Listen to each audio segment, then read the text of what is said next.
Think मेरा station, हाँ मेरा स्टेशन आ गया।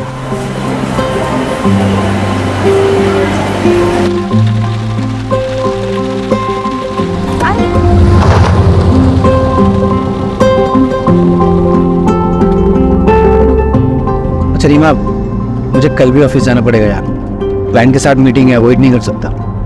अजीत, पहले तुम हफ्ते में 2 बार जाते थे, अब तुम हर दिन घूमने जाते हो। देखना, एक दिन ऐसा आएगा ना, आरव तुम्हें भूल जाएगा। अरे ऐसे कैसे भूल जाएगा मेरा चैन? अच्छा भूल जाएगा तो मुझे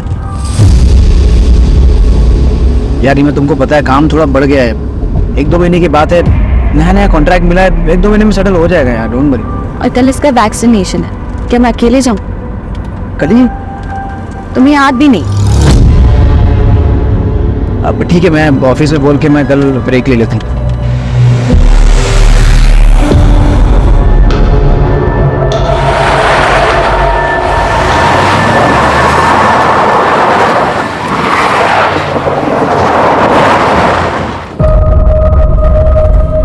हाँ, क्यों रोका? छोटा सा काम है, आता हूँ। कहाँ जा रहे हो? आ रहा हूँ।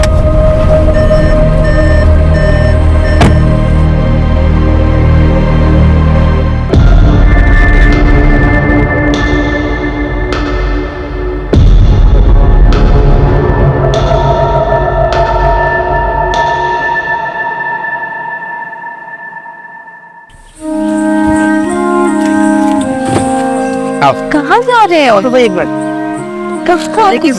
लेकिन आरव, आ रहा हूँ। कहाँ जा रहे हैं? बताओ ना, कुछ बता नहीं रहे हो। अभी अपनी आंखें बंद करो। अच्छा चलो, अब बताओ। कुछ है बस 2 मिनट। ध्यान से गिर जाओ।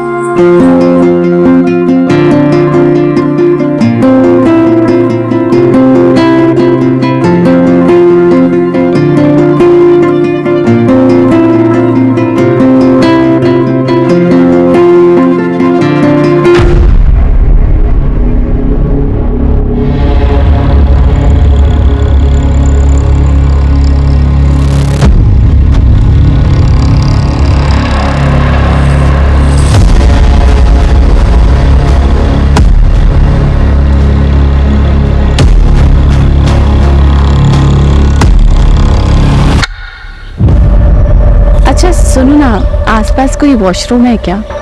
वॉशरूम जाना था। वॉशरूम इसके पीछे है शायद। अच्छा मैं हूँ। मैं आता हूँ। नहीं, तुम आरव के साथ बैठो, मैं आती हूँ। श्योर। हाँ। संभाल के जाओ।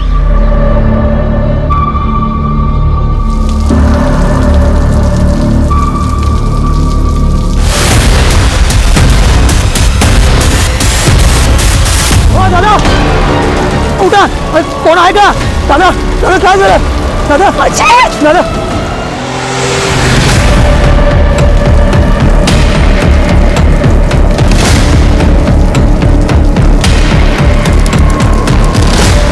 साहेब साहेब अहो त्याला मारलं, रोडने मारलं आणि तिकडे बाहेर येते तो. चलो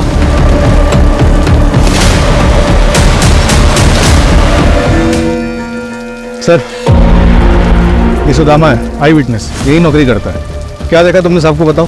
साहब वो एक ये गाड़ी के पीछे ना एक सफेद कलर की गाड़ी वो उधर गेट तक आई थी और बाद में चली गई। तो फिर इन्हें मारा किसने? मैं उसको पकड़ने के लिए पीछे पीछे दौड़ा था, पर वो एक हवलदार साहब उनके पीछे पीछे चले गए, इसलिए फिर मैं वापस इधर आ गया।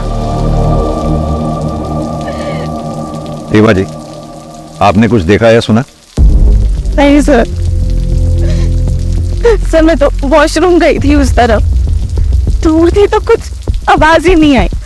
जैसे वापस आई था अजीत को किसी ने मार दिया। अच्छा एक बात बताइए, आपने भी वो व्हाइट गाड़ी देखी थी? व्हाइट कलर की गाड़ी? हाँ सर, वो तो कल्याण स्टेशन से हमारा पीछा कर रही थी। वो गाड़ी को मैंने यहाँ पे भी देखा था, लेकिन वो तो आगे चली गई थी। संभालिए अपने आप। सुनो, मैडम और बच्ची को सेफली घर पहुंचाओ। रुपेश, एम्बुलेंस के लिए कॉल करो, बॉडी को पोस्टमार्टम के लिए भिजवाओ। सर रुपेश, कल्याण स्टेशन से लेके यहाँ तक रास्ते में जितने भी सीसीटीवी हैं उनकी फुटेज चेक करो। क्या पता वो कार किसी कैमरा में कैप्चर हुई हो।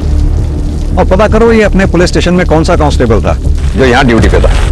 ऐसा कौन सा कांस्टेबल है जो क्रिमिनल के पीछे भागा तो सही और गायब हो गया।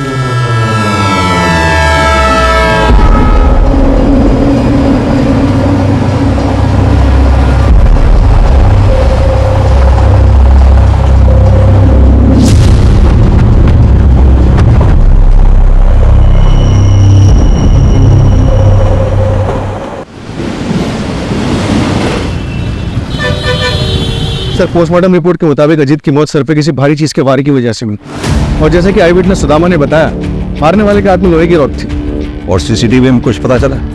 सर, वो कार तो देखी है लेकिन उसके नंबर प्लेट पे एक ब्लैक कलर का स्टिकर लगा हुआ था, इसलिए नंबर नहीं दिखा। और ये अजीत काम क्या करता है? सर, उसका एसी का शोरूम है, इंडस्ट्रीज में एसी की सप्लाई करता है। उसके ज्यादातर क्लाइंट्स पुणे में, इसलिए पुणे कई बार अप एंड डाउन करना पड़ता था। पुणे में उसका ऑफिस विमान नगर में। ऑफिस में कोई दुश्मनी वाला एंगल? नहीं सर, ऐसा कोई एंगल सामने नहीं आया। उस कांस्टेबल के बारे में पता चला जो क्राइम लोकेशन पे देखा गया था, जो क्रिमिनल के पीछे भागा था? पता कर रहे हैं सर। ये जो कोई भी है जरूर अजीत के मर्डर के इरादे से ही आया होगा, क्योंकि अजीत के पास से कुछ चोरी नहीं हुआ। डेफिनेटली ये पर्सनल एंगल ही है। अजीत की फैमिली में कौन कौन है? सर, अजीत की माँ बचपन में ही गुजर गई थी। उसके बाद उसके फादर सुनील पाटिल ने दूसरी शादी की, सविता पाटिल के साथ। कौन कर सकता है ऐसा मेरे बेटे के साथ? उसने तो कभी किसी का कुछ बुरा भी नहीं किया। नाटक बंद कीजिए आप अपना। ये सब आपका किया जा रहा है। मैंने तो मेरे पति अजीत को मरवा डाला और अब मां बनने का नाटक कर रही है।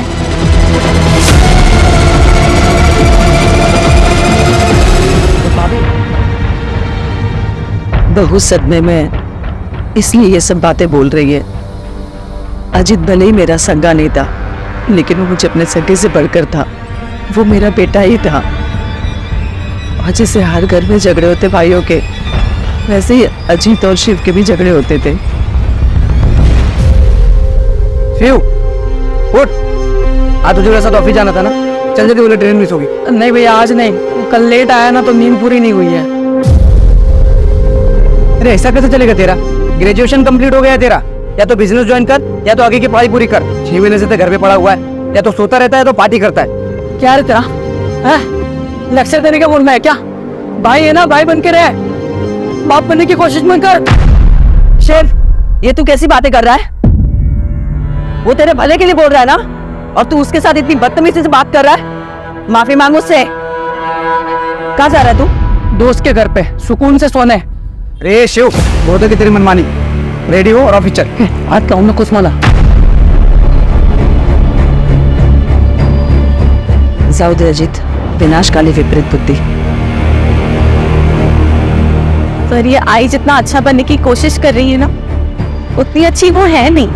वो नाटक कर रही है। उन्होंने कभी भी मेरे पति अजीत को अपना नहीं माना था। शेर, किधर जा रहा है? जा मेरे कमरे में जाके सो जा। अरे जा ना। अंदर तो बहुत नाटक कर रही थी तू। करना पड़ता है, प्रॉपर्टी में हिस्सा नहीं चाहिए क्या? और तेरा भी गुस्सा ना थोड़ा कम ही रख, समझ लिया? वो सिर्फ प्रॉपर्टी के लिए सारा नाटक करती है। तो क्या आपको लगता है कि प्रॉपर्टी की वजह से ये लोग अजीत का मर्डर करवा सकते हैं? हाँ सर, बिल्कुल। क्योंकि बाबा ने अजीत के नाम पे पूरी प्रॉपर्टी और बिजनेस कर दी थी, और बाबा ने अजीत को ये अथॉरिटी दी थी कि जब शिव पूरी तरीके से बिजनेस हैंडल करने के लिए रेडी हो जाएगा तब प्रॉपर्टी का बंटवारा कर सकते हैं। उन्होंने कभी भी शिव को सौतेला भाई नहीं माना, हमेशा दिल से अपनाया है। लेकिन शिव ने अजीत को कभी भी अपना परिवार नहीं माना, और इन सब चीजों का नतीजा आपके सामने है सर। संभालिए अपने आप। सास बहू में कहा खिटपिट नहीं होती है सर, लेकिन एक बात कहूंगी, अजीत साहब और रीमा दीदी बहुत अच्छे लोग हैं। यहाँ कब से काम कर रही हो? यही कुछ 2-4 महीने पहले। कैसे लगी थी नौकरी? वो अजीत साहब ने एजेंसी से बात की थी, मैं एजेंसी के जरिए यहाँ आई।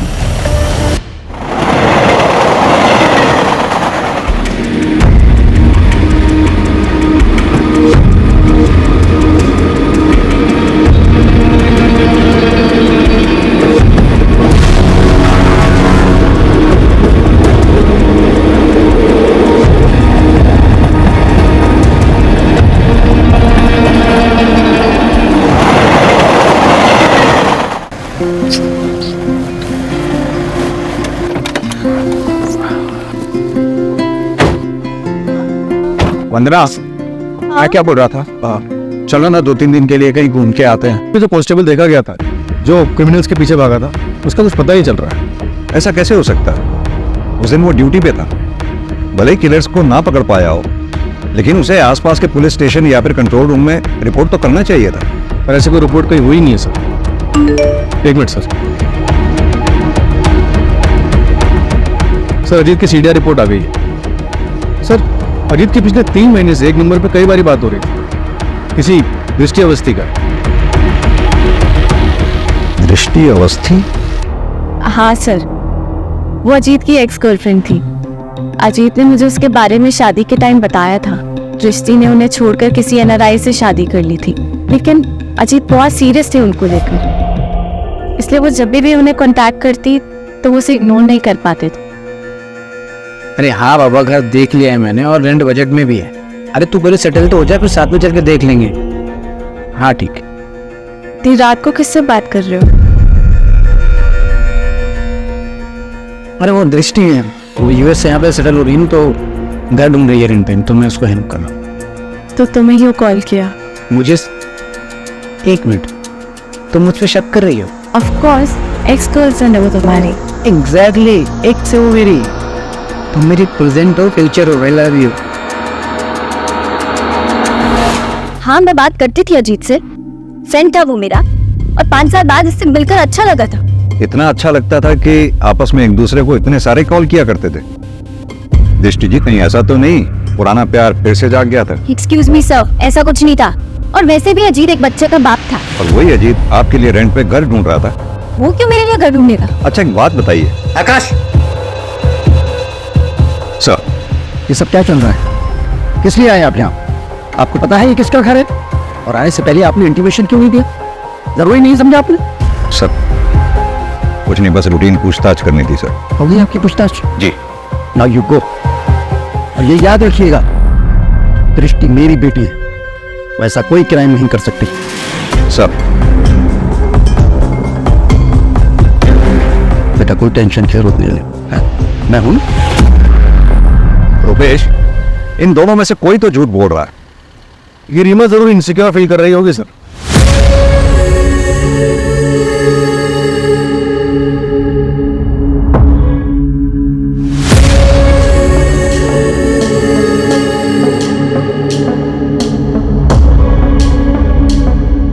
और उसे लग रहा हो कि अजीत उसे चीट कर रहा है।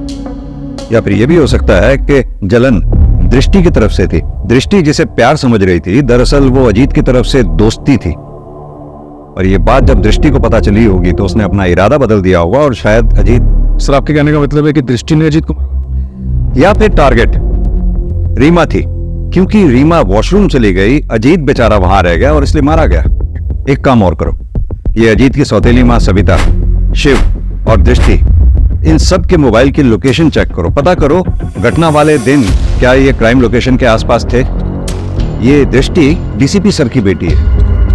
अगर ये दृष्टि इस केस में इन्वॉल्व है तो उसने अपने सारे ट्रैक्स बखूबी क्लियर किए होंगे और इस काम में उसने जरूर किसी की मदद ली होगी। क्राइम लोकेशन से गायब हुआ कांस्टेबल।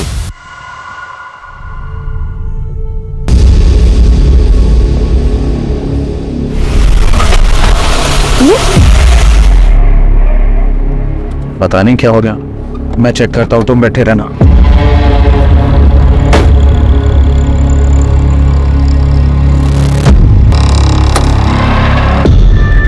क्या हुआ नीलेश? पता नहीं यार, शायद पेट्रोल टैंक लीकेज है, मुझे फोन करना पड़ेगा। हाँ शहजाद, सुनना, मेरी गाड़ी बंद हो गई है यार।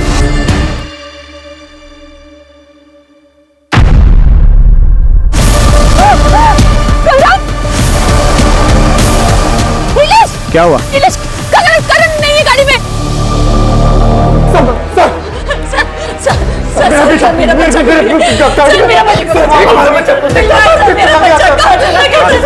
आराम से बताइए क्या हुआ आपके बच्चे को? सर, हम लोग लंच करके वापस आ रहे थे, मेरा बच्चा पीछे गाड़ी में था।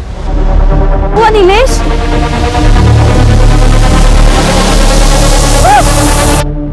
कुछ देखा आपने? सर मैंने कुछ नहीं देखा। हाँ हाँ सर, सर वहाँ पे ना एक बाइक वाला था, खुद पुलिस वाला उसे चला रहा था और उसके पीछे जाके ना पता नहीं सर वो औरत थी या मर्द, एक ब्लैक हुडी में सर वो जाके बैठ गई सर। सर मेरे बच्चे को बचा लीजिए। आपने कहा कोई पुलिस वाला बाइक चला रहा था? हाँ सर हाँ। उसकी यूनिफॉर्म कैसी थी? कुछ नोटिस किया आपने? कुछ भी स्टार्स नोटिस किए हो, शूज नोटिस किए हो, बेल्ट नोटिस की हो, किस कलर की थी, कुछ भी? आपकी तरह तो वर्दी नहीं थी उसकी। देख के बताओ। नहीं। हाँ सर इसकी जैसे थी, सर ऐसी बंदी थी सर, तो इसकी जैसे सर बंदी थी। बच्चे की डिटेल्स ले लो, आप इनको डिटेल्स दे दीजिए। आप फिक्र ना करें, बच्चे को ढूंढने की पूरी कोशिश करेंगे।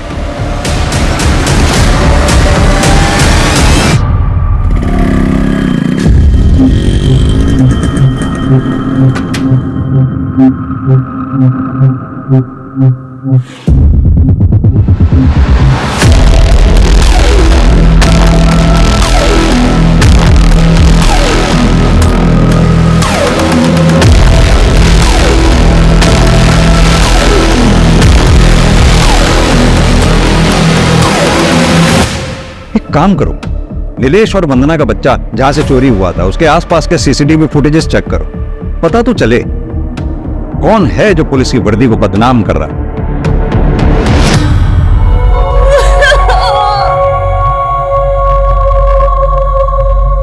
तो पहले चाहिए था ना बच्चा, चला गया ना मेरा कैरेट।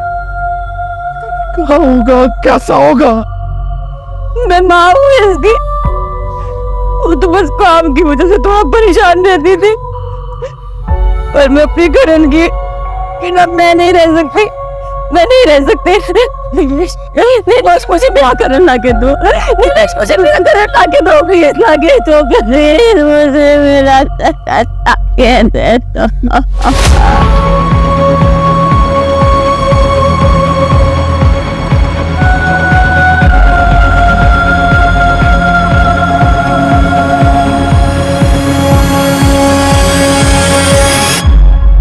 एक बच्चा गायब हुआ है, मैं डिटेल्स भेज रहा हूँ, पूरे शहर में नाकाबंदी करवा दूं। या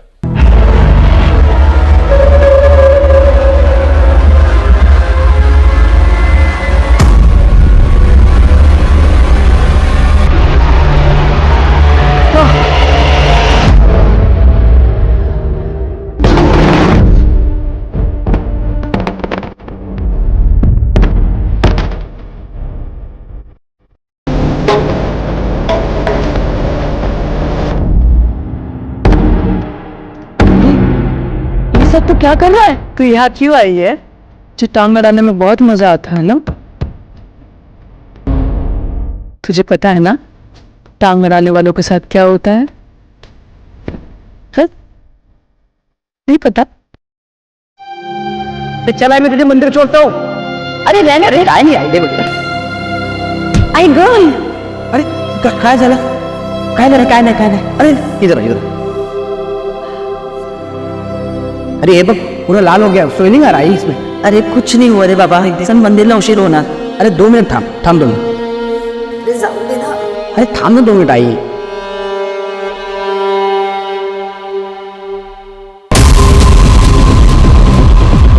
तो नहीं है अजीत, कोलेटरल डैमेज का शिकार था। मेरा मतलब क्रिमिनल बच्चा चुराने आया हो। क्या बे साले? वो मैं क्या कर रहा है? हाँ? कितने का टारगेट था और तूने क्या किया? क्या फायदा तेरी इस वर्दी का? हाँ? मैं कोशिश तो कर रहा हूँ, 2-3 नजर में है भाई, जल्दी कुछ करता हूँ मैं। देख, इस महीने अगर 10 का टारगेट पूरा नहीं किया ना तूने, तो मैं तुझे काट डालूंगी।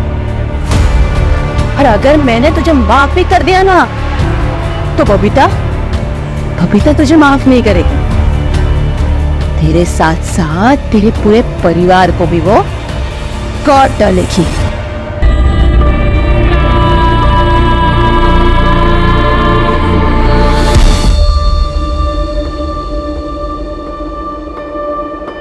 नीतू, आरव को नहला के ये कपड़े पहना देना। नीतू, नीतू, नीतू। अभी नहीं है। आरव, आरव, आरव, आरव,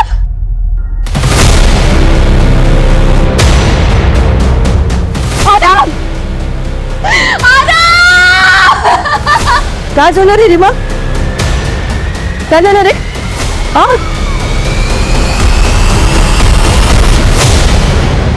आपकी नैनी नीतू रहती कहां पर है? एक सेकंड सर। ये उसका आईडी कार्ड है सर। अजीत नहीं रहे पर मुझे प्लीज आरव को ढूंढ दीजिए, मैं मर जाऊंगी उसके बिना, मैं मर जाऊंगी उसके बिना। आप चिंता ना करें रूपेश, घर के बाहर आसपास कोई भी सीसीटीवी है तो उसमें देखो जरा, वो बच्चे को लेके कहाँ गई है। सर। हाँ सर, कोर्ट में पेशी है सर कल। जी सर, एक बात पता चली, नीलेश और वंदना की यहाँ एक मालिश वाली हायर हुई थी, 2 महीने से वहाँ काम करी थी, एजेंसी से उसकी डिटेल्स निकलवाई है। हाँ तो सर ये देखिए कौन है।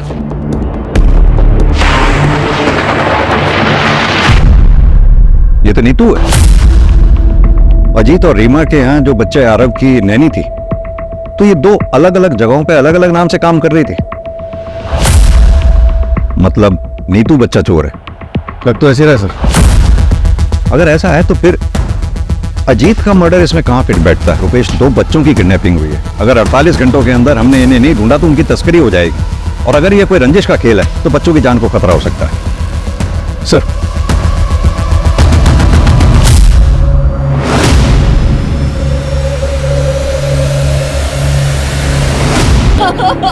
क्या कर रहे हो वंदना? नीलेश, मैं करण के बिना नहीं रह सकती, मुझे मेरा बच्चा चाहिए, मुझे मेरा बच्चा ना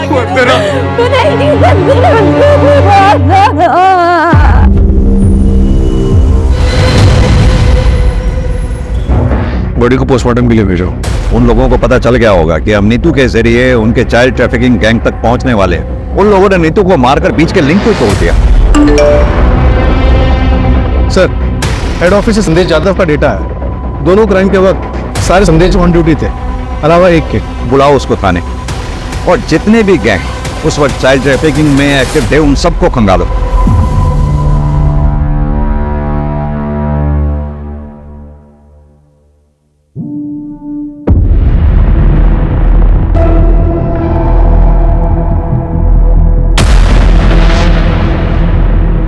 क्यों चुराया ये बच्चा?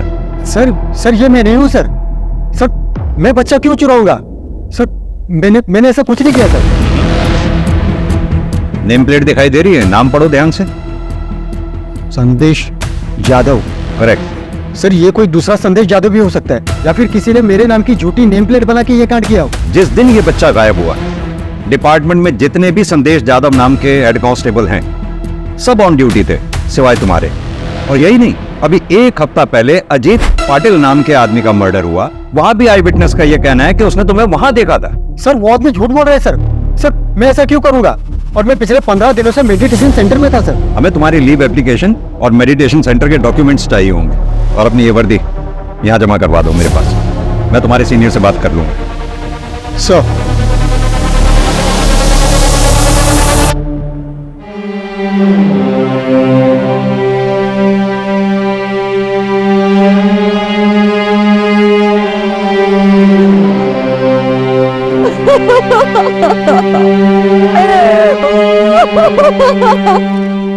सर, ये बोरीवली पुलिस स्टेशन में केस दर्ज हुआ था।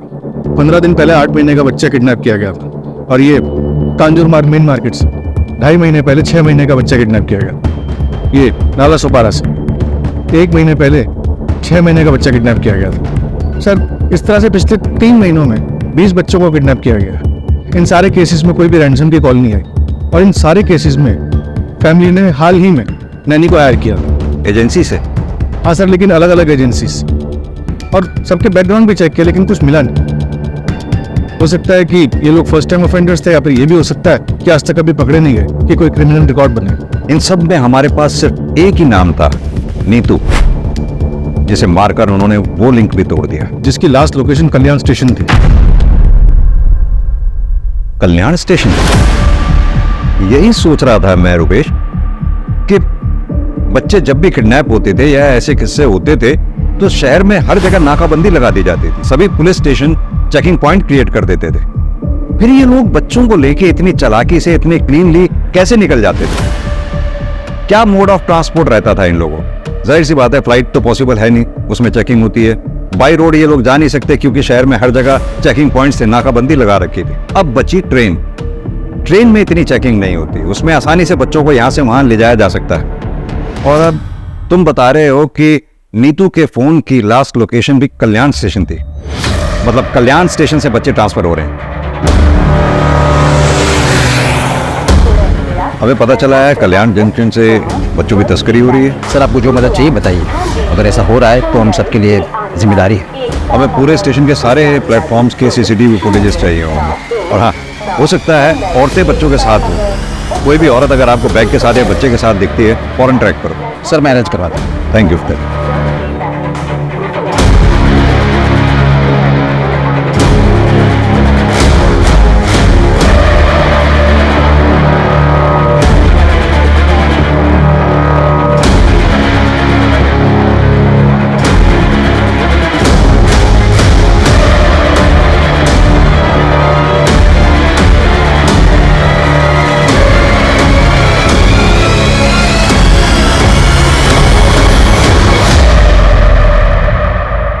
ओके सर, कांस्टेबल संदेश जाधव के पीछे खबरी लगाए थे। एक बात पता चल गई।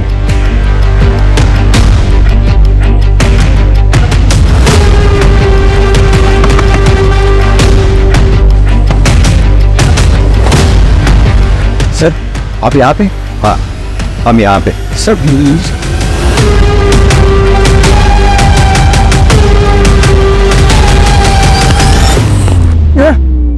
अरे तुझे तेरे भाई की यूनिफॉर्म पहन के लोगों के घरों के बाहर देखा गया। तू ही था ना अजीत के मर्डर के टाइम वहां? तेरा खेल खत्म हो गया है मनोज जाधव। कल्याण में जब उस कपल का बच्चा चोरी हुआ, उसके बच्चे को चुराने में भी तूने उसका साथ दिया। किसके लिए काम? बता दो। मेरे पास कोई काम नहीं था। फिर कुछ दिन पहले मुझे एक औरत मिली, उसने मुझे अच्छे खासे पैसे ऑफर किए थे साहब। उसे पता था ना तेरा भाई कांस्टेबल है और ये छुट्टी पे है, मेडिटेशन सेंटर में है। हाँ साहब, उसे पता था, तभी तो उसने मुझे काम दिया। और उसने मुझे आसपास के इलाकों में नजर रखने के लिए बोला। 10,000 रुपये मिलते थे। फिर उसने मुझे बच्चे चुराने का काम दिया। उसके मुझे 75,000 रुपये मिलने लगे। लेकिन बच्चे हैंडओवर किसको करता? किसे हैंडओवर करता था वो? सब बोल। उसी औरत को, अर्चना को। उसके अलावा मैं किसी को नहीं जानता साहब। ताला तोड़ना पड़ेगा।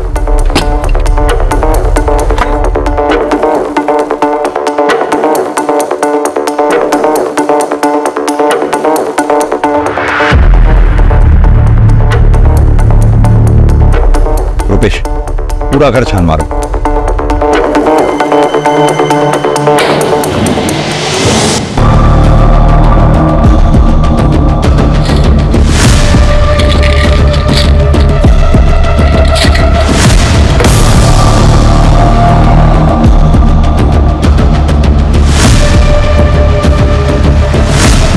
सर इधर आइए प्लीज।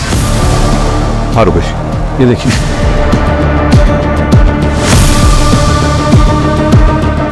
क्रिमिनल्स तो हमसे भी 10 कदम आगे निकले। मैं तो सोच रहा था इन लोगों को हम सूट और साड़ी में देख रहे थे, ढूंढ रहे थे। इनफैक्ट अगर ये ऐसे ब्लेजर और ट्राउजर पहन के बच्चों को लेकर घूम रही होंगे और मेरे पास से भी निकल जाएंगे तो मैं तो नहीं पहचान पाऊंगा।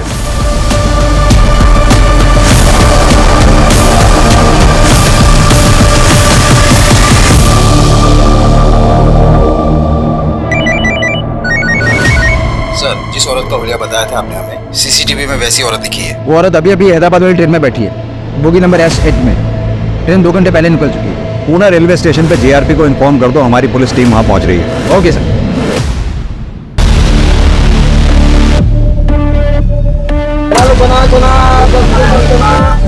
बड़ा पाव, बड़ा पाव।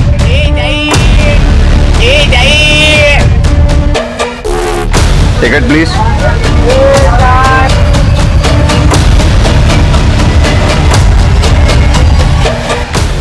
सर पूरा प्लेटफॉर्म चेक कर लिया लेकिन वो कहीं नहीं मिली।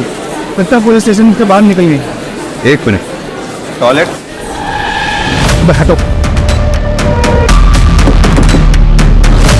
हेलो, कौन है? Sorry madam.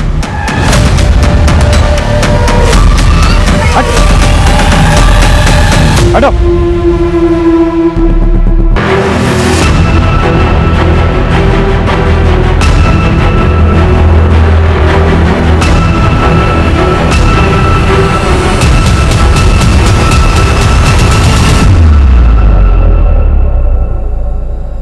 हमें ये तो पता चल गया तुम लोग बच्चे कैसे चुराते थे, ट्रैफिकिंग कैसे करते थे। ये बताओ कि अजीत को क्यों मारा?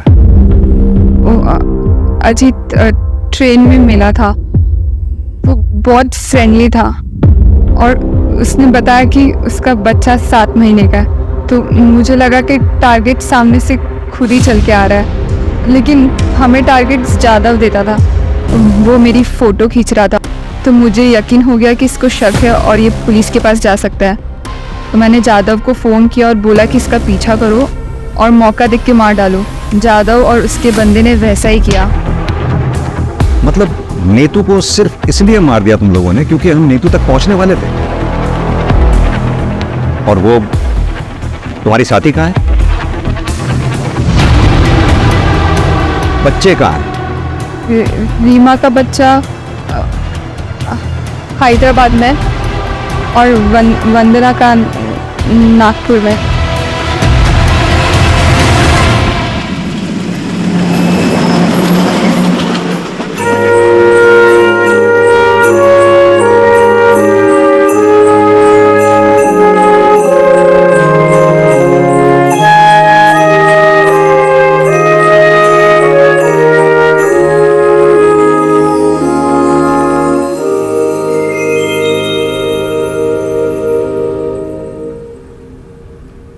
वंदना के बच्चे को तो हमने बचा लिया, लेकिन रीमा का बच्चा अभी भी हैदराबाद में है। उसकी तलाश जारी है।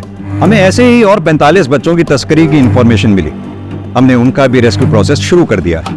चाइल्ड ट्रैफिकिंग एक अमानवीय अपराध है। जितने गुनहगार वो लोग हैं जो बच्चों को बेचते हैं, उतने ही गुनहगार वो लोग हैं जो बच्चों को खरीदते हैं। अगर किसी कपल को औलाद नहीं होती, इसका मतलब ये नहीं कि उनको लाइसेंस मिल गया बच्चा खरीदने का। वही अगर कोई चाइल्डलेस कपल बच्चा अडॉप्ट करना चाहता है तो वो मेक श्योर कर ले कि पूरी लीगल फॉर्मेलिटीज के बाद ही बच्चा उनकी गोद में आए। अगर किसी अनाथ आश्रम से इलीगली बच्चा अडॉप्ट किया जाता है तो वो भी उतना ही बड़ा क्राइम है जितना चाइल्ड।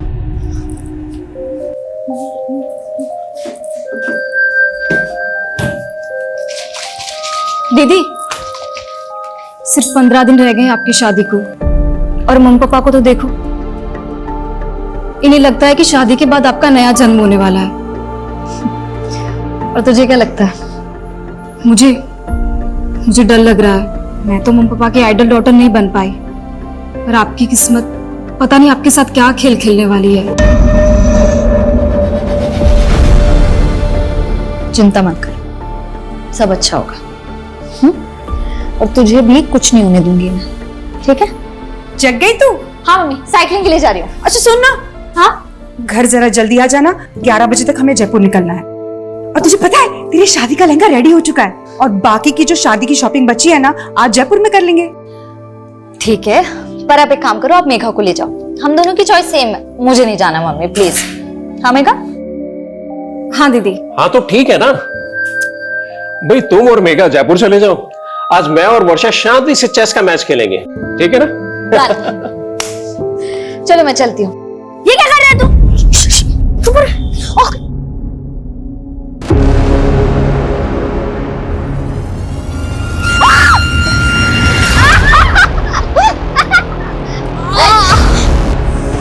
सॉरी दीदी, ये सब विहान ने। वर्षा, अरे ऐसे कैसे गिर गई? दीदी ऐसे कैसे गिर गई? दीदी ये तुम दोनों की शरारत है ना? हाँ, रुको, तुम्हारी मम्मी को बताती हूँ अभी मैं। रुक जाओ। मेघा छोड़। मिताली देख तेरे बच्चों की करतूत। अरे मम्मी छोड़ो ना, बच्चे हैं, ठीक हूँ मैं। अरे बच्चे हुए तो क्या हुआ, तुझे चोट लग जाती तो? अरे हाँ दीदी, आप बिल्कुल ठीक कह रहे हो। कियान, ये क्या किया तुमने? हाँ मम्मी, मैंने कुछ नहीं किया, ये सब वियान का प्लान था। कियान, तुम हर बार अपनी सारी गलतियां वियान पे डालते, तो सुधरती क्यों नहीं हो? छोड़ो छोड़ो, ऐसे नहीं करते, बच्चे करते हैं, कोई बात नहीं, ठीक हूँ मैं।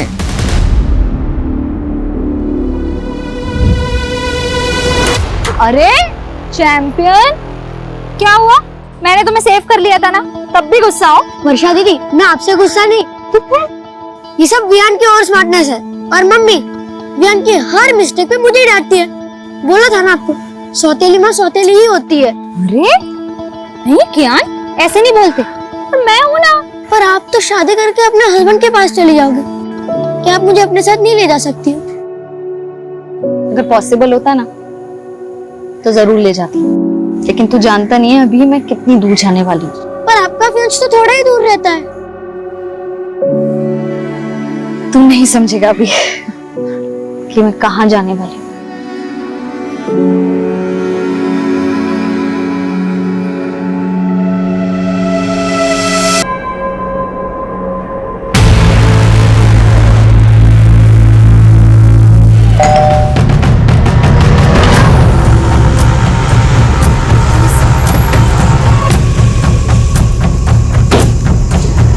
जी मैडम। आप ही ने कॉल किया था? जी मैडम, हम लोग जगदीश भाई साहब के पड़ोसी हैं और इनकी मेट सुबह जब काम पे आई तो इसी ने सबसे पहले सब कुछ देखा। ये जगदीश की फैमिली में और कौन कौन है? अब जगदीश भाई साहब की पत्नी और उनकी छोटी बेटी, वो दोनों कल जयपुर गए थे वर्षा की शादी की शॉपिंग के लिए। देख के लग रहा है जैसे घर में लूट भी हुई है, खींच के निकाली गई। तो शायद उंगली में अंगूठी होगी, निकलने रही होगी तो उंगली काट गई। और उनके गले में चेन का आप लोगों को शक है किसी पे? कौन जगदीश और उनकी बेटी को इस तरह से मार सकता है? नहीं मैडम, हमें तो इस बारे में कोई अंदाजा नहीं है। पर आप तो पड़ोसी है ना, रात को शोर झगड़ा कुछ तो सुना होगा आपने। नहीं मैडम, ऐसी तो कोई आवाज नहीं सुनी हमने। सर फोर्स्ड एंट्री के तो कोई साइन नहीं दिख रहा है, लग नहीं रहा है कि कोई जबरदस्ती घर में घुसा। कहीं ऐसा तो नहीं है कि एंगल पर्सनल है और इसे लूट की शक्ल देने की कोशिश की गई है? एक काम करो, घर अच्छे से स्कैन करवाओ और फोरेंसिक बुलवाओ। सब सर, जगदीश की पत्नी और छोटी बेटी कल रात जयपुर में थे, रास्ते में पहुंचते होंगे। ठीक है सर, ये देखिए,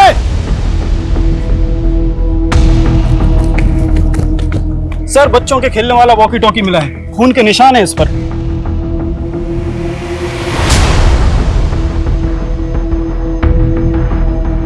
घर में कोई बच्चा भी है?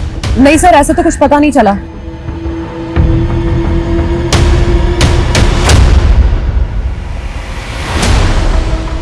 ये लोग कौन है? सर ये पड़ोसी है, इन्होंने हमें कॉल किया था।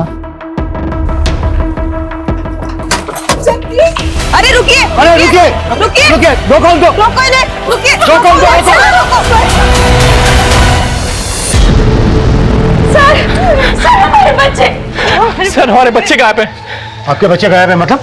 सर हमारा बड़ा बेटा कियान और छोटा बेटा विवान दोनों घर पे नहीं है। एक मिनट, अभी तो आप दोनों यहीं पे थे, तब तो आपने कुछ बताया नहीं था, और अभी अचानक से आपके बच्चे भी गायब हो गए? सर वो वॉकी टॉकी हमारे बच्चों का है सर, उसको जैसे ही देखा कुछ समझ नहीं आया तो उन्हें देखने घर चले गए सर, लेकिन वो घर पे नहीं है सर। एक मिनट, वॉकी टॉकी आपके बच्चों का तो यहाँ कैसे है? सर यही समझ नहीं आ रहा है सर, सुबह सुबह ही हम दोनों यहाँ आ गए थे, हमें लगा बच्चे अपने कमरे में सो रहे होंगे, लेकिन वो घर पे नहीं है सर। हमें कुछ समझ में नहीं आ रहा सर, आप हमारे बच्चे ढूंढ के दीजिए। सूरज, एक बार फिर घर अच्छे से चेक करो। Quick sir.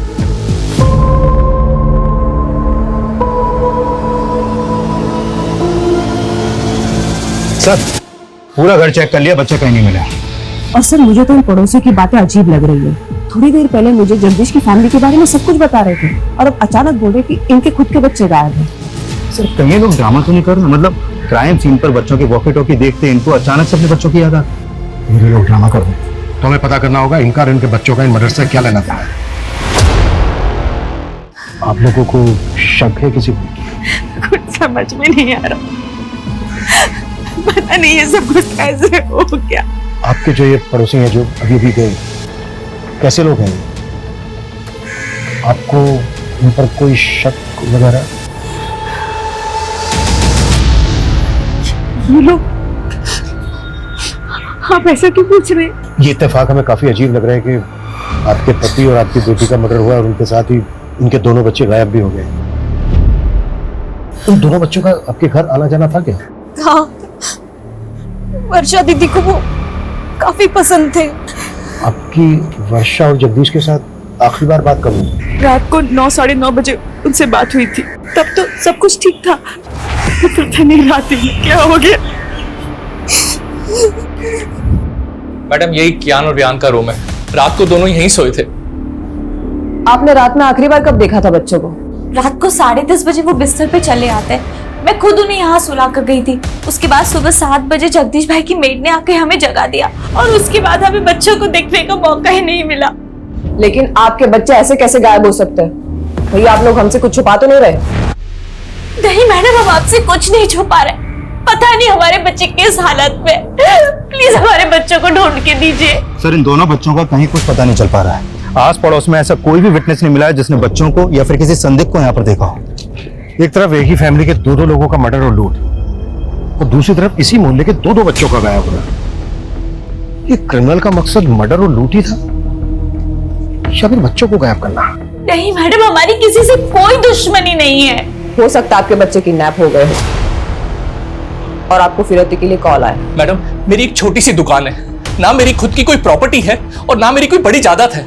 कोई क्यों मेरे बच्चों को किडनैप करेगा?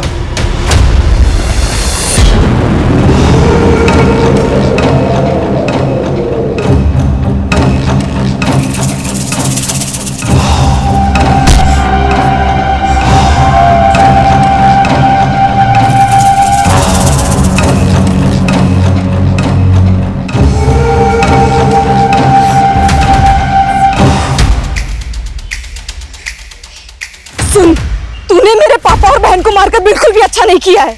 बहुत सह लिया मैंने तुझे, बहुत। अब तू देख, तुझे छोड़ूंगी नहीं मैं। तूने मेरे पापा और बहन को मारकर बिल्कुल भी अच्छा नहीं किया है। बहुत सह लिया मैंने तुझे, बहुत। तुझे छोड़ूंगी नहीं मैं।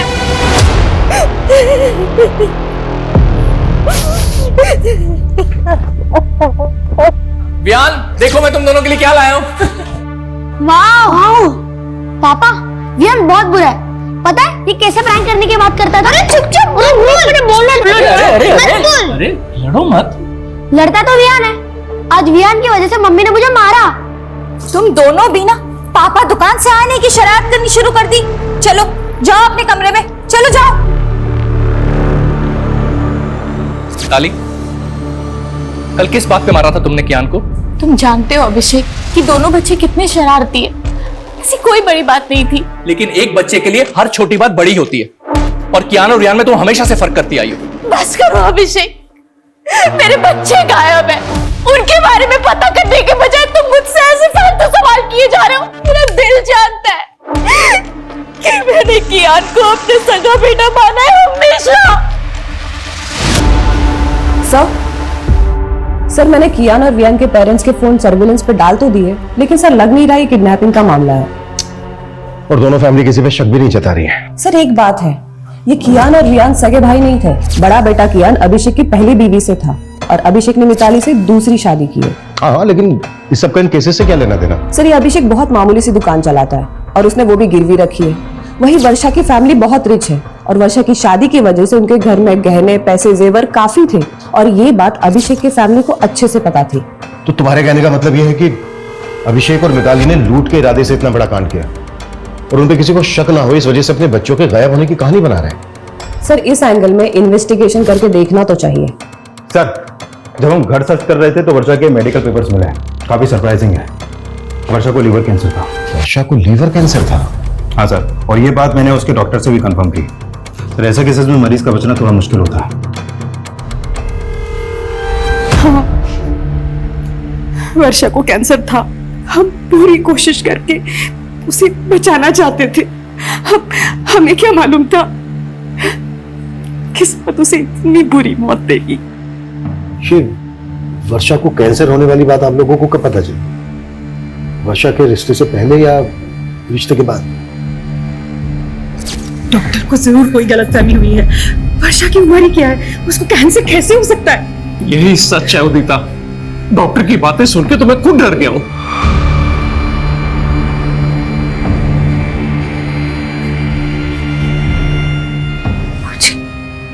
कैंसर है। अरे नहीं बेटा, वो डॉक्टर को जरूर कोई गलतफहमी हो गई होगी। तो ठीक हो जाएगी बेटा, तुझे कुछ नहीं होगा, तो ठीक हो जाएगी। हाँ वर्षा बेटा, तो बिल्कुल ठीक हो जाएगी। अभी तो हमने तेरी शादी कर रही है, तेरे बच्चों के साथ खेलना हमने। वर्षा तो ये शादी करना ही नहीं चाहती थी, पर हमारे गुरुजी ने कहा था कि अगर उसकी शादी हो जाती है तो उसका भाग्य उसके पति के साथ जुड़ जाएगा और उसको एक नया जीवन मिलेगा। लेकिन आपने वर्षा के होने वाले पति और उसकी फैमिली से वर्षा को कैंसर ही बात छिपाई। पर हमने नहीं सोचा था कि हमारी बेटी इस तरह हमें छोड़ के चली जाए। सूरज, यस सर, वर्षा के होने वाले पति और उसकी फैमिली की बैकग्राउंड पता करवाओ। सर, सवाल ऑब्वियस है, कहीं वर्षा के होने वाले पति और उसकी फैमिली को पता तो नहीं चल गया था कि वर्षा को कैंसर है? ये बात वर्षा की फैमिली ने उनसे छुपाई है। पर अगर ऐसा था तो रिश्ता तोड़ सकते थे क्या? इसके लिए वो दो मर्डर करेंगे? अब ये केस सिर्फ डबल मर्डर केस और लूटपाट का नहीं रह गया है, इसमें दो बच्चों के मिसिंग होने का मामला भी जुड़ गया है और हमारा चैलेंज भी दुगना हो चुका है।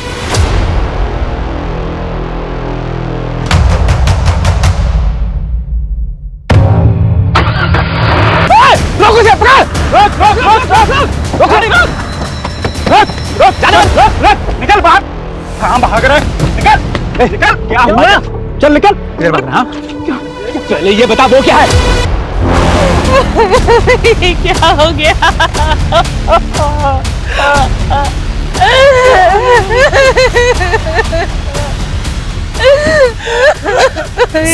ये देखिए,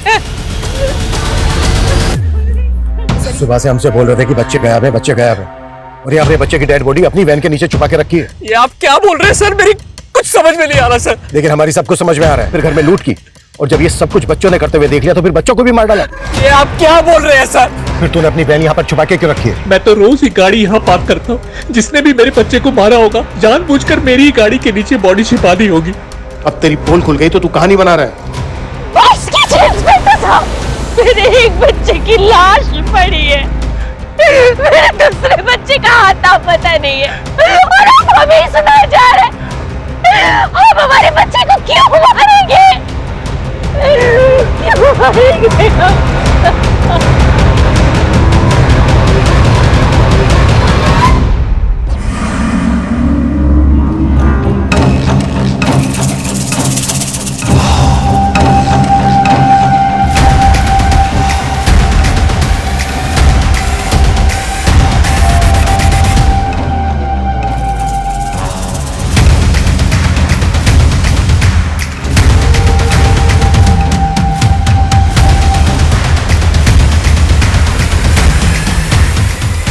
इनमें अभी भी पे बिल्कुल भरोसा नहीं कर सकते। एक मिनट, ये बड़ा बेटा क्या ये सौतेला था ना मिताली का?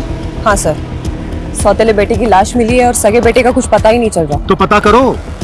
सुबह 2 लाशें मिली हैं और अब ये तीसरी लाश बच्चे की। पूरा घर स्कैन करो और ये भी चेक करो कि ये किस किस के कांटेक्ट में है।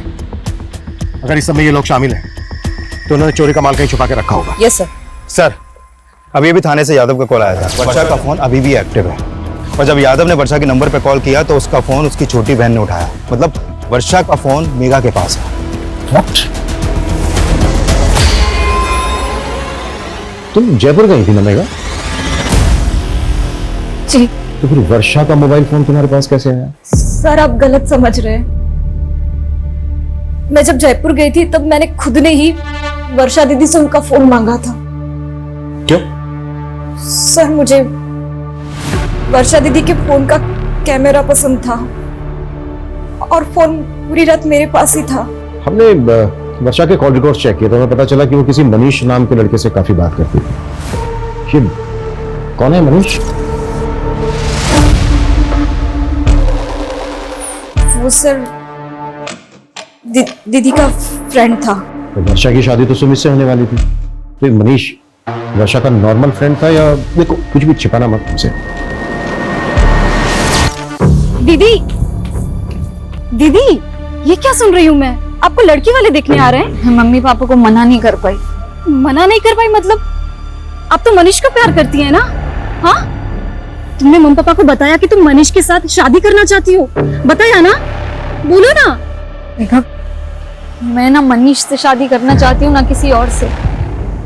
पर मैं क्या करूँ? मम्मी पापा का दिल नहीं दुखाना चाहती जाने से पहले। जाने से पहले मतलब? मुझे तो यकीन ही नहीं हुआ कि दीदी को कैंसर है। सर, दीदी मनीष को झूठी होप्स नहीं देना चाहती थी, इसलिए दीदी ने मनीष के साथ ब्रेकअप कर लिया। मनीष को पता था कि वर्षा को कैंसर था? नहीं, और दीदी ने मुझसे प्रॉमिस लिया था कि मैं मनीष को कुछ भी ना बताऊं। तो फिर वर्षा मनीष के साथ इतनी बातें क्यों करती थी?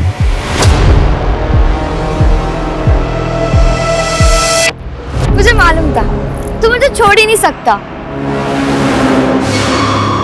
अरे तू रो रहा है?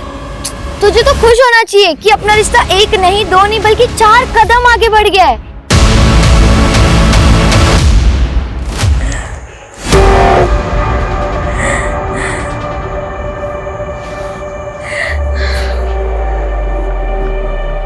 अभिषेक जी, आपका फोन दिखाइए। फोन में आपको क्या देखना है मैडम? आपका फोन दीजिए प्लीज। ये लीजिए। मेरी तो समझ में नहीं आ रहा मैडम कि मेरे छोटे बच्चे को ढूंढने की बजाय आप लोग मेरे घर में और मेरे फोन में क्या ढूंढ रहे हैं? ये लीजिए, और हमें बिना बताए कहीं जाएगा मत।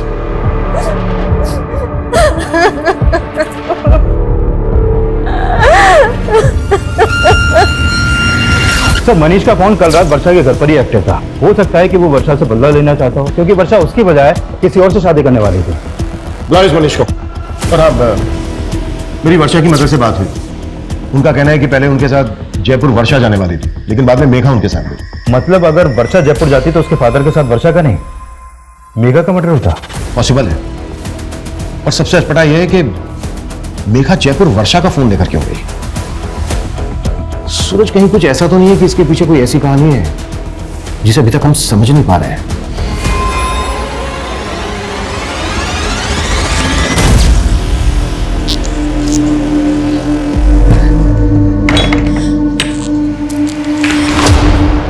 कहाँ से आ रही है तू इतनी रात को?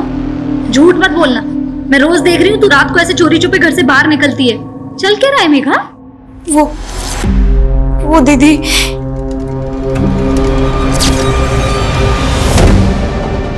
मुझे माफ करना दीदी।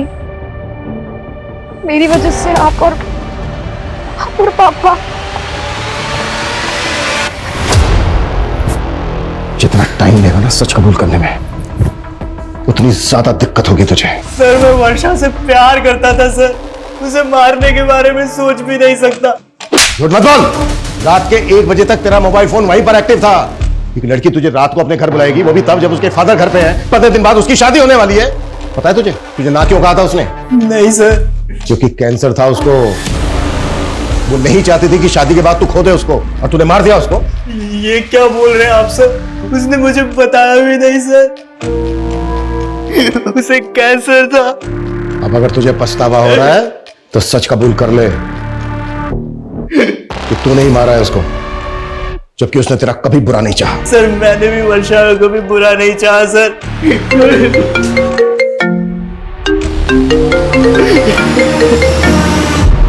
हाँ सूरज सर, टॉन्क रोड के पास दूसरे बच्चे की लाश मिली है। What? सर, विहान की लाश देख के लग रहा है कि इसका मर्डर भी कल रात को हुआ है। लेकिन सर, विहान की लाश वर्षा और चांद के घर से करीब 1 किलोमीटर दूर टोंक रोड पे मिली है। तो हो सकता है कि इसका मर्डर कहीं और किया गया हो और फिर बॉडी को यहाँ पे लाके डंप कर दिया गया। एक बच्चे की लाश मिली है अभिषेक की वैन के नीचे। अगर अभिषेक को ये सब कुछ करना होता तो वो दोनों बच्चों की लाशें डंप करता। सवाल ये भी है कि दोनों बच्चों के मदर्स का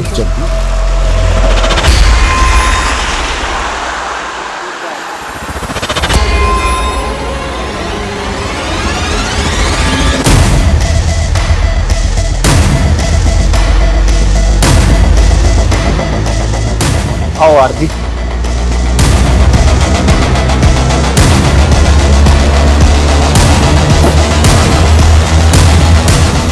कल मैं पहले वर्षा से उसके घर पे नहीं मिला था। वर्षा के फादर के सो जाने के बाद वो घर से निकली थी, और फिर कल रात हम 11 बजे हाईवे के पास मिले थे। हाईवे के पास? जी सर। क्या? तुमने मुझे ना कहने की वजह नहीं बताई, लेकिन आज इतनी रात को यहाँ मिलने की क्या वजह है? कहीं ऐसा तो नहीं तुम मेरे साथ भागना चाहती हो? तो अभी भी सपनों में ही है मनीष। सपने दिखाए भी तो तुमने थे और तोड़ भी तुमने दिया। हेलो, हाँ मैं हाईवे के पास आ गई हूँ, पैसे लेकर आ जाओ। इतनी रात को किसके पैसे देने हैं? आखिर चल क्या रहा वर्षा? एक लड़का मेघा को ब्लैकमेल कर रहा है। क्या? पिछले 3 महीने से मेघा उसके चंगुल में फंसी हुई है। मुझे तुम्हारी हेल्प चाहिए मनीष। हेल्प तो हमें पुलिस की लेनी चाहिए ना, और तुम इतनी रात को अपनी लाइफ रिस्क में डाल के यहाँ पे आ गई। मैं पुलिस के पास नहीं जा सकती। क्यों? उस लड़के के पास मेघा के कुछ कॉम्प्रोमाइजिंग वीडियोस हैं। वो जब यहाँ आएगा ना तो हमें उससे ना फाइनल बात करनी है, सब कुछ सेटल करना होगा ताकि वो बार बार मेघा को परेशान ना करे और उसके वीडियोस हमेशा के लिए डिलीट कर दे। Please Manish, please. फिर थोड़ी देर बाद वहाँ एक गाड़ी आकर रुकी। शायद से वो लड़का उसी में था, लेकिन वर्षा को मेरे साथ देखकर वो वहाँ से चला गया। ये लड़का कौन है जो मेघा को ब्लैकमेल कर रहा है? मेघा का कोई दोस्त है सर। मेघा ने उसके बारे में मुझे नहीं बताया।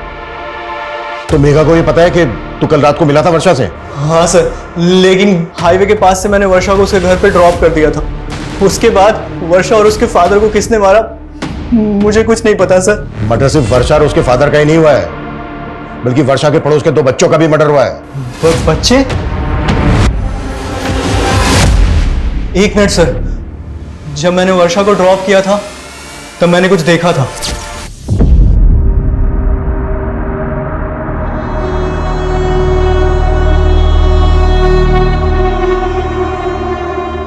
ये बच्चे थे? हाँ सर, यही दोनों बच्चे थे। क्या कर रहे थे वहां पर? नहीं मालूम सर।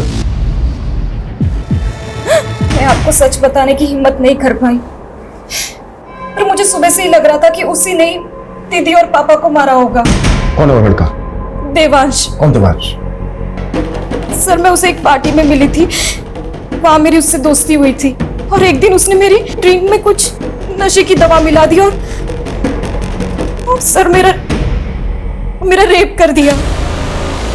और सर उसने मेरा वीडियो बना लिया। मैंने तुझ पे भरोसा किया, तूने मेरा रेप किया। और ये वीडियो डिलीट कर ये वीडियो। डिलीट हो जाएगा, डिलीट तो हो जाएगा, पर पैसे लगेंगे वरना वायरल हो सके। सर मैं पिछले 3 महीनों से उधार मांग कर उसको बहुत पैसे दे चुकी हूँ और एक दिन वर्षा दीदी को ये सब बातों का पता चल गया। पहले क्यों नहीं बताया मेघा? रो मत। हाँ दीदी, मैं बहुत डर गई थी। चिंता मत कर, मैं जानती हूँ अच्छे से ऐसे लड़कों को कैसे हैंडल करना है ना, मैं देखती हूँ। रो मत। और सर कल रात को भी उसने मुझसे पैसे मांगे थे और दीदी ने मुझे जयपुर भेज दिया और बोला कि वो सब कुछ यहाँ हैंडल कर लेंगी। मुझे बिल्कुल भी नहीं मालूम था सर कि दीदी और पापा के साथ ही ये सब हो जाएगा। ठीक है, संभालो अपने आप को और इसका हमें मोबाइल नंबर, एड्रेस, पूरी डिटेल्स दो। सर मैं उसको पार्टी में मिली थी, मेरे पास बस उसका फोन नंबर है।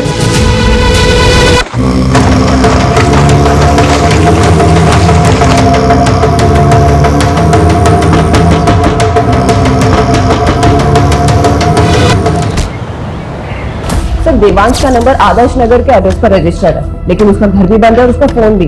हमने उसका लुकआउट नोटिस जारी करवा दिया है। गुड सर, गौतम नगर में और एक फैमिली का मर्डर हुआ। व्हाट? हो क्या रहा है?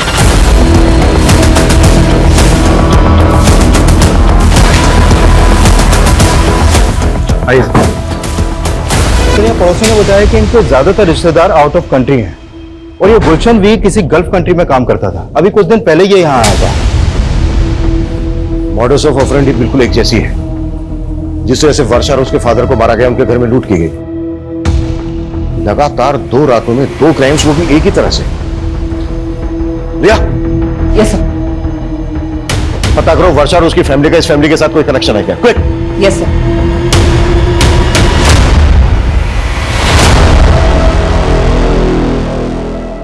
सब क्या आप पुराने गहने खरीदते हो? हाँ। कैसे गहने? सोने के। दिखाओ।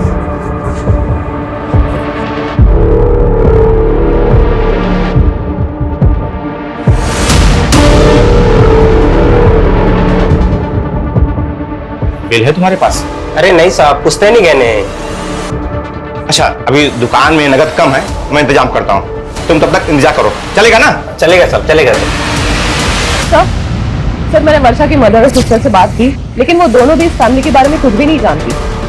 लेकिन मुझे स्ट्रांगली फील हो रहा है कि दोनों क्राइम्स में एक ही तरह के क्रिमिनल्स इन्वॉल्व हैं।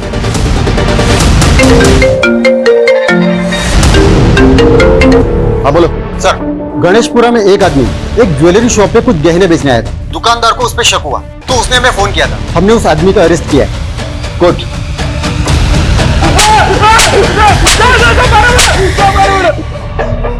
साहब मैंने चोरी नहीं करी साहब, आप बेवजह परेशान कर रहा हो साहब। झूठ बोलता है साहब चोरी नहीं करी साहब।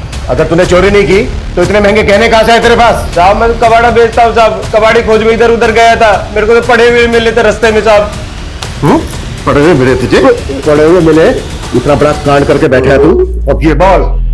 साहब मैं तो गरीब आदमी हूँ साहब, मेरे को तो बस रास्ते में पड़े ही मिले थे साहब। ये नौटंकी ऐसे नहीं भूलेगा।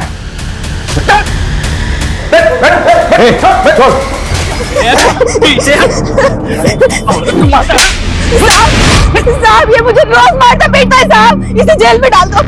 जेल में?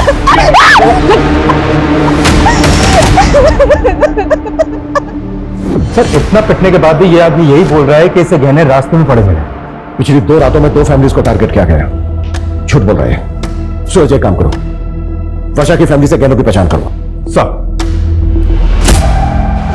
छोड़ दो ना साहब, साहब अब नहीं मारूंगा अपनी बीवी को, साहब छोड़ दो ना साहब, छोड़ दो साहब, साहब साहब छोड़ दो ना साहब, साहब छोड़ दो ना साहब, साहब साहब चाय पिला दो साहब। चाय चाहिए साहब? इसको चाय पिला दो साहब और मुझे दारू पिला दो साहब। अरे तू चुप कर साहब, चाय ना दे सको तो कम से कम चद्दर दे दो साहब। साहब साहब चाय पिला दो साहब, ठंड लग रही है साहब, चद्दर दे दो। ये गहने देख के बताइए कि ये उन्हीं गहनों में से हैं जो आपके घर से गायब हुए? ये तो वर्षा की चेन कंगन और भाई है। झूठ बोल रहा है? दादा ताला खोल। कैसा? उन्होंने हमारी नींद खराब कर रखी और तुमने सोने दिया इसको? ऐसा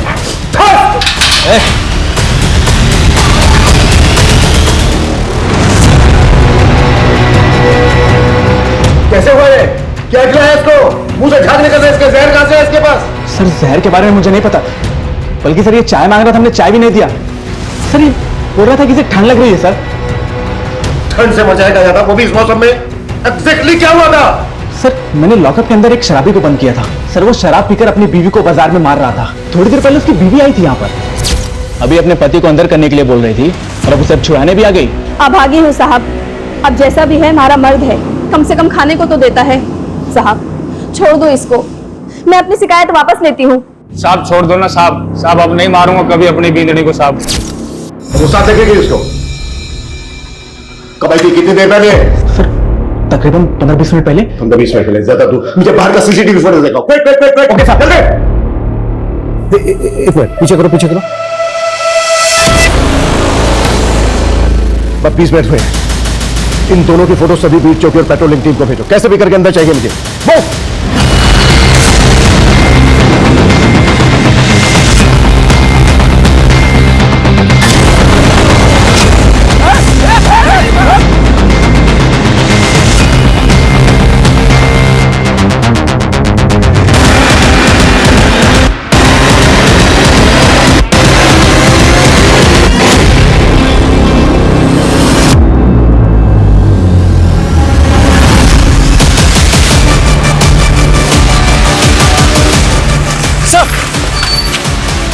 चल इस तरफ।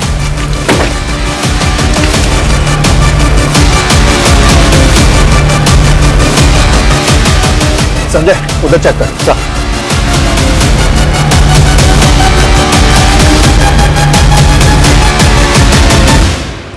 देख अब हम इनसे बच नहीं पाएंगे, तू कबीले पहुंच, मैं इनका ध्यान भटकाता हूँ। आप अपना ध्यान रखना। मैं ख्याल रखूंगा, तू पहुंच।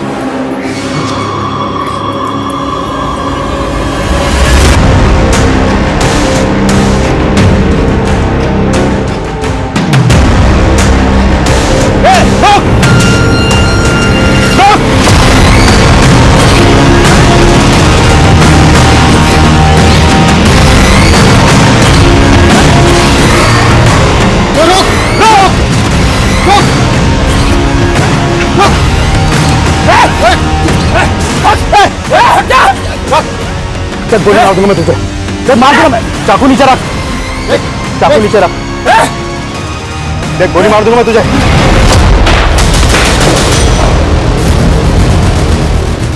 हमारी लापरवाही की वजह से इतने अहम गवाह ने हमारी कस्टडी में जान दे दी, दूसरी ने जेब काट ली। कर क्या रहे थे तुम लोग? सो रहे थे सबके साथ।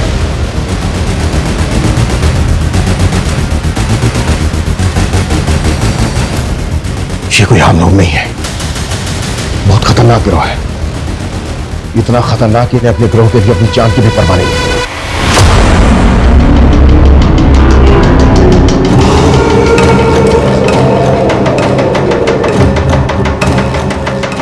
सूरज, पता करो फिलहाल अपने एरिया में कौन कौन से गैंग एक्टिव है।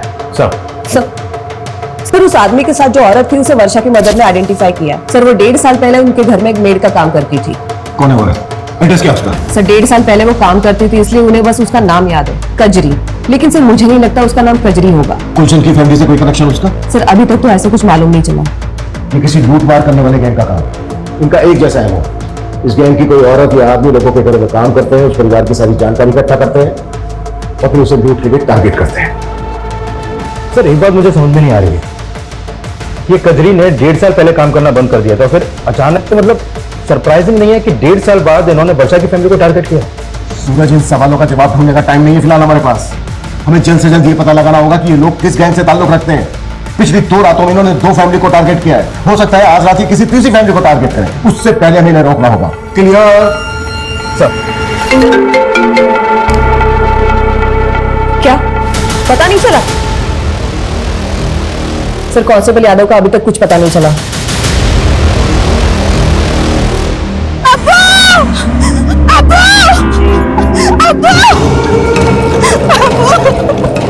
क्या हुआ कजरी? हमारे आदमी ने तो जमशेद को थाने में जहर देके मार दिया, लेकिन वो खुद पकड़ा गया अब्बू। क्या? पर उसने अपनी जुबान काट ली।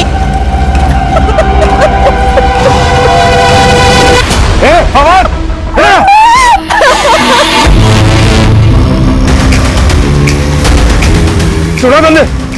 एक हमारा दामाद हुआ, गिरोह की पोल ना खुले इस वास्ते अपनी जबान काट ली।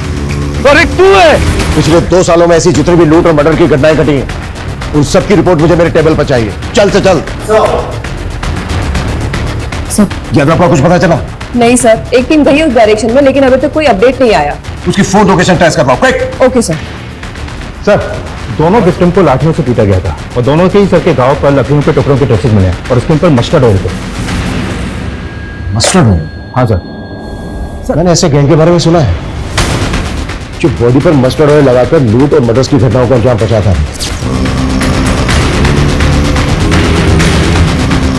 इस गैंग के लोग बॉडी पर मस्टर्ड ऑयल इसलिए लगाते थे ताकि इन्हें कोई पकड़ने की कोशिश करे तो ग्रिप ना दें। पिछले साल भरतपुर में इस गैंग के लोगों ने कई घटनाओं को अंजाम पहुंचाया, लेकिन सर इससे पहले तो अपने एरिया में ऐसी कोई वारदात नहीं हुई। आमतौर पर इस गैंग के लोग शहर के आउटस्कर्ट्स में आकर बच जाते हैं। आई थिंक 7 मारू नाम था इस गैंग का। सूरज, शहर का जितना भी भारी एरिया है सब जगह अपनी टीम भेजो, quick. Sir Sanjay. Sir Yadav ji का फोन नेटवर्क में नहीं है, शिवगढ़ के जंगलों के पास उनका फोन लास्ट एक्टिव है। वारदातों को अंजाम पहुंचाया है। ये इस गैंग के समुदाय का एक छोटा सा टुकड़ा है जिसको हमने गिरफ्तार किया है। इस गैंग से जुड़े लोग आज भी हमारे शहरों में खुलेआम घूम रहे हैं। इनके लोग फेक पहचान और नाम के साथ डोमेस्टिक हेल्पर बनकर लोगों के घरों में काम करते हैं, उन परिवारों की जानकारियां इकट्ठा करते हैं और मौका मिलते ही वारदातों को अंजाम पहुंचा देते हैं। इसलिए बेहद जरूरी है कि जब भी आप किसी को अपने घर पर काम पर रखें, उससे पहले उसकी पुलिस वेरिफिकेशन जरूर करवाएं। और यदि आप अपने घर के आसपास किसी अनजान या संदिग्ध व्यक्ति को देखते हैं तो उसे नजरअंदाज ना करें। आपकी ये सतर्कता सिर्फ आपको ही नहीं दूसरों को भी बचा सकती है।